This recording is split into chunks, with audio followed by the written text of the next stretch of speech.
Welcome. Today we have our Q&A session with Carlynn Crosby. Carlynn Crosby is the Acquisitions Coordinator at the University Press, Florida, a position that she's held for 2 years. Carlynn's kindly agreed to answer some questions that are kind of relevant, not just to scholarly editing, but to careers in publishing, careers in editing, that sort of thing. So I hope that you will find this very useful. Welcome, Carlynn. Thank you for joining us. Thank you for having me. Okay, so the first question, Carlynn, is what is your role at UPF? Yeah, so I'm the acquisitions coordinator, which broadly means that I'm kind of a support system for the editors in our department. And before I go too far, acquisitions is the first department, as you guys probably noticed from the life cycle of the book. We also have editors that are in the editorial design and production department as well. But in acquisitions, editing means we're the ones who are bringing the books in and putting them under contract, and kind of evaluating the content of those books. So my role is pretty expansive. I do a lot of kind of cross-departmental support, tracking contracts, preparing documents for our editorial boards and facilitating those meetings. And then I also do some more editor-specific assistant type work. I help facilitate the peer review process. I help prepare our manuscripts for transmittal to our editorial design and production department. And I also work really closely with our interns. So I oversee their work and their training on the various tasks in the department. Wow, so it's a really kind of multifaceted role. You're doing lots of different things. Yes, I wear many different hats at many different times during the day. I see. Should we talk about that process of the life cycle of the book now? Would it be useful to talk about that PDF, maybe? Sure. So I'll share my screen just to kind of help make it. I think I'm disabled from screen sharing. Oh, yeah, sorry about that. Here we go. No. So I'll pull up the life cycle, which is just kind of going to be a helpful visual aid for explaining these different processes. Let's see. Okay, here we go. Not working now. Yeah. Got it. Okay. So you guys will have already looked at this, and hopefully I can kind of fill in some information that's not on this document. So the first thing when someone is proposing that they want to publish a book with us is we receive a proposal, the editors do, and then they evaluate that proposal, looking at kind of a couple of different things. One is what's the quality of writing? We usually ask for a writing sample to be included with the proposal. So, we want to kind of look at the writing itself and see if it's well done. We also kind of want to look at the content, at the subject matter. What is this person arguing? What are they structuring their book around? What is kind of the meat of this book project and this book idea? If it aligns with projects that we are currently publishing, we call these list areas. We have books on space studies, we have books on Latin American and Caribbean studies, modernist and medieval literature, Florida trade. We even publish some cookbooks. We want to look and see if this is a space studies book, does it align well with other space studies books that we're publishing? If it doesn't, is that okay? Is this a direction, that we want to move in? How does this fit within what we're publishing? If an editor likes a proposal and wants to move forward with the project, they will ask the author to submit the manuscript, the full manuscript. And at that point, we'll send it out for peer review, which is here. The peer review process is probably one of the distinguishing factors between a scholarly press and a trade press. We have to send our manuscripts out for peer review to 2 reviewers who would be kind of in the field of this project. So right now, like we have one, a book on medieval literature and on the law in medieval literature. And so that book has gone out to 3 scholars who also do work on medieval law and medieval literature. And they're kind of reviewing the content, the argumentation, the citations. Is this a good book? Do they recommend publication? Why or why not? And a lot of times we'll get peer reviewers that say, it's not quite ready yet. Here are some revisions that we suggest. And it's up to the author then to make those revisions. I remember from undergrad, I think the peer review was something that we did in a couple of our classes, and I didn't really realize that peer review would have some sort of relevance in the real world. But peer review is a great process if you yourself are preparing a manuscript and you want to get feedback before it's out there in the world. And it's also a great tool for editors, because editors are not experts usually on these particular subjects that they're publishing in. Editors are experts in the publication process, but an editor may have 3 or 4 different list topics at one time. They might have dance studies, Latin American and Caribbean studies, modernist literature, and creative nonfiction. So using that peer review process as a way to kind of gesture towards revisions that would make this book better is a really good tool to have. Once the project is satisfactorily gone through peer review, then it goes to our editorial board, which is comprised of professors. And they're also usually scholars in the fields that we publish in. So at UPF, we publish pretty heavily in archaeology. And so on our editorial board, we have a couple of archaeologists who can also take a look at the project and decide whether or not it's a good project to move forward with. Once it's approved by our editorial board, that's it. That means it's getting published. One thing I think that surprises a lot of people is that this portion of the life cycle of the book can sometimes take a couple of years. A project can come in and the manuscript can come in, and the peer review process can sometimes take a year, maybe 2, sometimes even longer, depending on the scholar and their capacity at that moment for making those revisions. But once the approval is all there, once the revisions have been satisfactorily made, then we have this thing called launch. Sometimes it's called transmittal.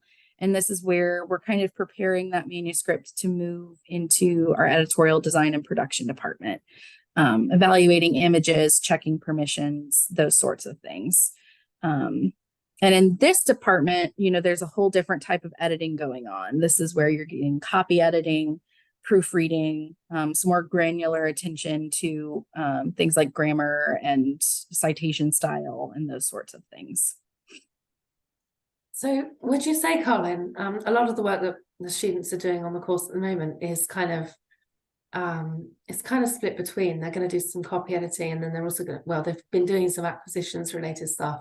They've been looking at journal articles coming into a journal. They've been, kind of assessing their overall feasibility, like, can the author write well? How would you address concerns? Would you say that to be successful in a publishing career, you need to be able to do both of these things? Or can you just be in acquisitions or in EDP? Yeah, that's actually a really great question. I think being able to have as many tools and as many skills under your belt as possible is always better than not.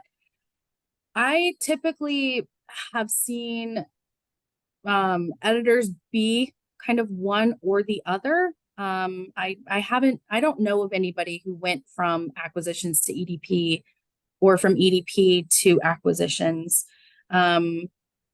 But, one thing that I know of, like in the acquisitions department, is, when we're launching, that's here, when we're transmitting a project to the editors in the editorial department, we're recommending levels of copy editing. So we're recommending this can have a light copy edit, or you're probably going to want to give this a heavy copy edit based on things that we're noticing in the manuscript. So, this looks like it might be missing some citations. You might want to check with the author on those at that point, or this manuscript is kind of going back and forth between Chicago and MLA. Sometimes you'll see that in like an edited volume where chapters are authored by different people and they'll use different citation styles based on their own training.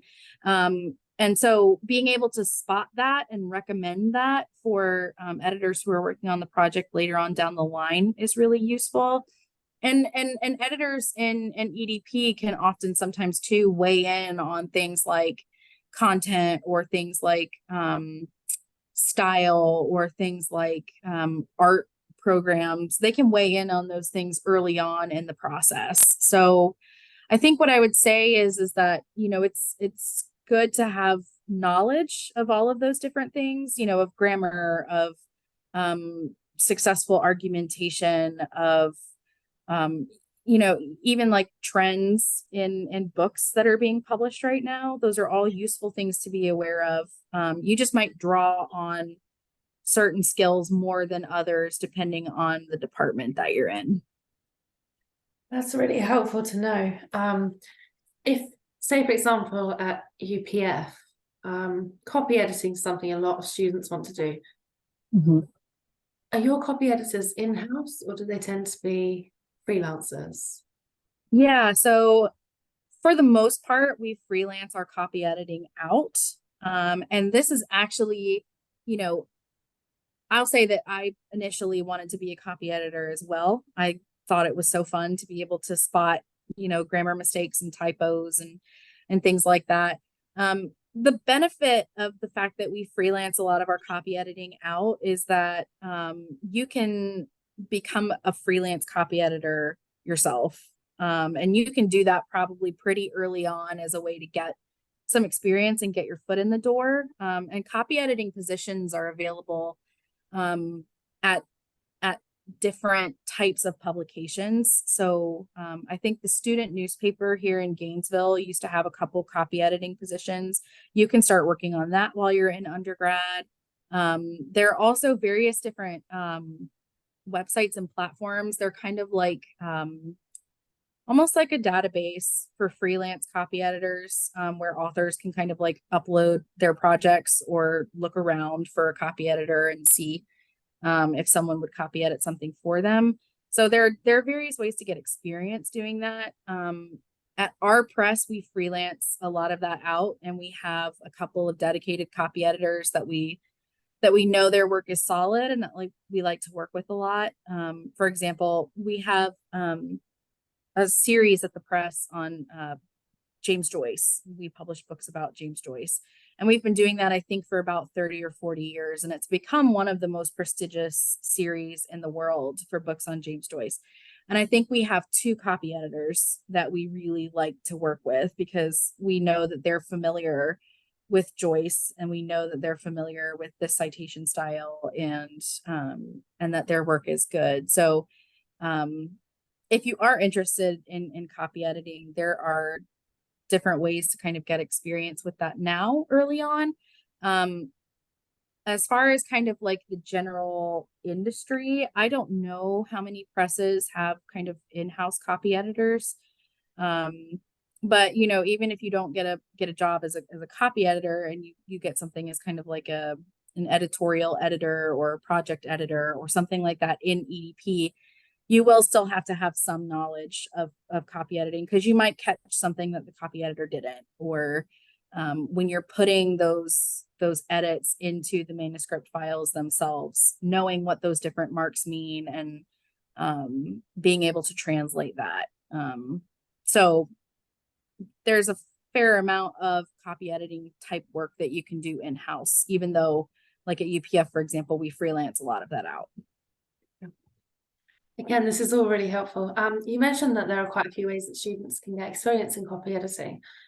And again, don't worry if I'm putting you on the spot here, but I mean, if you were looking for that experience, let's say when you graduated, how would you have done it? What sort of things might you recommend to students to do? So you mean like what kinds of jobs or what kinds of opportunities to look for? Yeah, like what should they be going on Upwork and accepting a job where they're paid like $5 for a job, or should they be maybe going to a local paper? Like I don't know, it's kind of hard.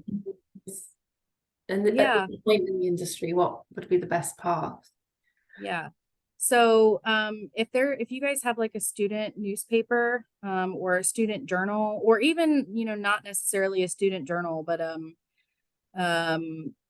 any sort of publication that comes, out of your university, you can always check those out and see if they have any open positions.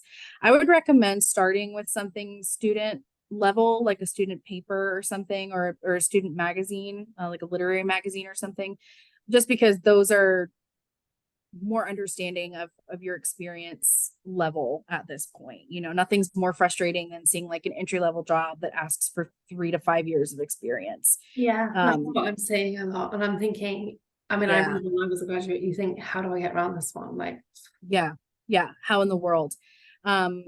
Internships are also really great. I didn't start thinking about internships until kind of like the end of, so my junior year, I took an internship actually at UPF. I went to undergrad at the University of Florida. And so I interned in the editorial department. So I did a lot of the proofreading. I did a lot of the copy editing. I did a lot of the, kind of the granular checking of things like that. And then I interned in the marketing department for another semester after that.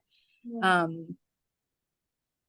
And I didn't really, I don't think, pay that much attention to how that internship was going to impact me and my career trajectory at the time. And so the sooner that you start thinking about that stuff, I think the better prepared you're going to be for, entering the workforce. I know at UPF, we offer like a paid internship in our acquisitions department. We're going to be offering a paid internship that actually splits between the EDP and acquisitions departments. And, there is kind of some good coming out of this kind of like, post-pandemic era that we're in. And it's that a lot of these internships are remote. And so I'll share this link with you afterwards. The Association for University Presses is a professional organization that scholarly publishers belong to, and they have a jobs list on their website. And sometimes they will post, remote internships and things there that are worth applying to. Right. Sorry, go ahead. No, just great. Yeah, that would be fantastic. That would be so useful for the students. Yeah. Students on this particular course, they've been really thrown into it because they're already doing things that are like expected of them in the job market. They haven't really had a traditional taught course because they've been left alone to do the assignments. Like, hey, this needs doing. It's your job to edit it. Here's your guidelines. Do the job. So I've really tried to give them that kind of realistic introduction into it. So I think that they would definitely love the opportunity to go on that job board and just have a look, where can I try and put my skills? Where can I take this newfound knowledge? So that would be a wonderful opportunity. Thank you for that link. Yeah, absolutely. And internships are a great opportunity as well to, to refine skills that you have already, but also to kind of learn about, maybe what you don't want to do. Like, for example, this isn't to dissuade any of your students naturally, but I wanted to be a copy editor. I wanted to work in EDP, and I interned in that department, and I realized, maybe this isn't actually for me. I don't enjoy this as much as I thought I was going to. And so internships are really grateful for that as well, because there's also nothing worse than being in a job that you don't like. So I am fortunate I'm not in that position. I do love my job, but internships are great for a number of reasons. So those would be my big 2 pieces of advice: is either internships or starting with like a student publication, either a literary magazine or a newspaper or something like that. Thank you. That's great advice. Did you yourself have any writing and editing experience when you took your internship? Yes. So I I had a very non-linear trajectory towards my current job. I knew I wanted to edit books. I wanted to edit novels at the time. And so I was getting any sort of experience I could with anything that had the word editor in it. So one of the first things I did was I worked as an editor for, I don't know if anybody's familiar with it's called Spoon University. It's a digital food publication. Um, it's run on WordPress. It's kind of run almost like a blog a little bit. I can send you a link for that as well. But I started there as kind of an editor. Students would write kind of whatever they wanted. There was a restaurant opening in Gainesville, or they had a recipe for a cannoli dip or something like that. And I was just kind of getting practice editing that stuff. And I was kind of doing a little bit of both. I mean, I was editing for content. I was also editing for, technical stuff like grammar.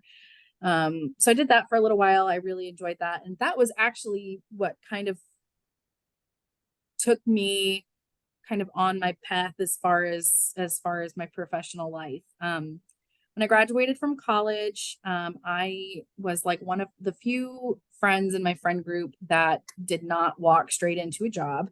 And that terrified me a little bit. And so I had heard about an internship at, it was kind of like an alt weekly magazine. It's called Creative Loafing. There's one in Tampa, there's one in Charlotte, and I think there was another one in Atlanta. And they had an unpaid internship. Do not take an unpaid internship if you can help it. Look for a paid internship. Your labor is valuable. People need to pay you. But I took an unpaid internship at Creative Loafing Tampa in the food and drink section. And I did that for about a summer. And then I applied for a writing position at the Tampa Bay Times, and I wrote for the food section there for a couple of years. And I enjoyed writing a lot. I was not satisfied with the type of writing that I was being asked to do. I felt like there were deeper, more important stories to be told. And I was not relied on for that. I was asked to write stories about restaurant openings and, kind of like listicles about, here are 18 places to get a margarita on National Margarita Day. There's nothing wrong with that kind of writing at all. It wasn't what I wanted to do. So I then applied to graduate school, and I went to grad school in Mississippi for a couple of years. COVID came around and I had to move back home. I moved back in with my mom, which is not a bad thing at all. Not paying rent is really nice. And I moved back in with my mom, and I had stayed in touch with a few people that I knew from my internship at UPF. And so I reached out to them. I was like, hey, I'm back in Florida. I know it's been a long time, but if you have any job postings, anything available, I'd love to consider work. And I found out about this job on kind of the last day that the application was open. So kind of different experiences in writing and editing is also a good thing to have, because regardless of whether you're editing, a food blog online, or, you're writing for a newspaper, which is a completely different style, or you're writing an academic paper, or, you're writing poetry for fun on your own time, you're still practicing the same skills over and over and over again. You're refining your ability to communicate what it is you're thinking and put it on paper, which is what you're doing in any type of writing, whether it's a term paper or something you're doing for fun, or a text that you're sending to somebody. You're putting what you're thinking into words. And so if you can practice that in any type of way, I mean, you're really only helping yourself become a better communicator, which is something that is really, really important. So as far, I mean, that's kind of, I think, a little bit more focused on writing, but, editing is kind of the opposite side of the same coin. You can read a piece of writing and know whether this person is good at communicating their thoughts or not. And the skill set of being an editor is knowing how to help that person improve that writing so that their ideas are more clear. And that's kind of one of the beauties of scholarly publishing, I think, versus working for a trade house like Penguin or something. I mean, in scholarly publishing, we get to have a lot more hands-on time with manuscripts, and we get to have a lot more collaboration with authors, I think, than what happens kind of in, the big trade houses like Simon and Schuster and things. So actually, for the final question, Carl, if it's okay, you just touched on what I was going to ask for the final question.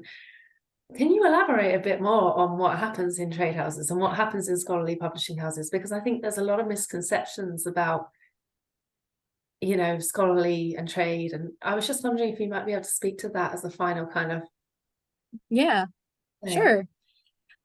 So I don't actually I don't have personal really kind of knowledge of what happens inside a trade house, but I have heard a couple of things from various authors who, have had book contracts with these big trade houses and then have pivoted and decided that they wanted to work with the scholarly press instead.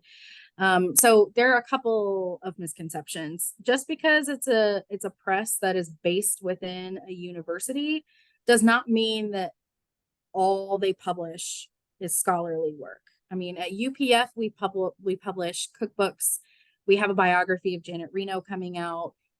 We have a couple of different projects in the works that are appealing to a trade audience.